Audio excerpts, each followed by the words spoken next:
So the big news in the last few weeks has been the retirement of Jimmy Anderson.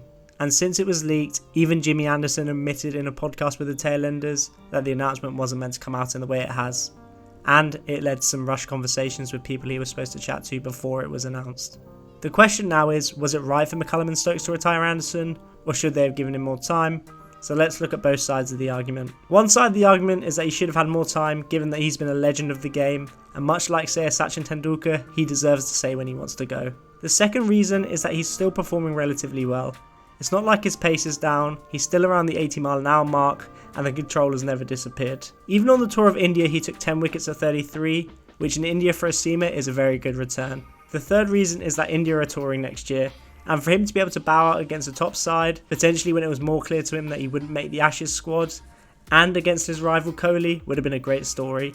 Also, maybe they could have managed him and allowed other players to play some test matches in between to give them experience. So, now on to why it was right to retire Jimmy.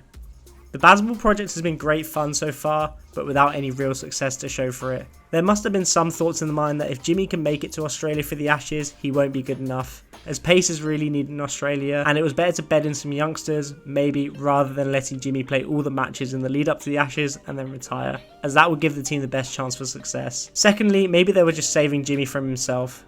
In fact, it's better for him to be able to go out on top as he is doing now, and Jimmy by all accounts just loves the game, so would have played until he was dropped regardless. Lastly, I think there are some underlying stats that may have convinced the management.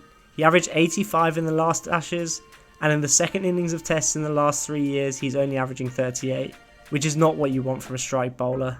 All of this talk is predicated on the fact that the retirement was forced upon him. However, we won't really know how at peace he is with the decision, but in my opinion, with legends of the game, you have to give them their time and let them make their own retirement decisions. Also, the way it came out struck me as unfitting of someone like Jimmy Anderson. He should have really been able to announce it himself and own the narrative, rather than reports about McCullum dropping him on a golf course.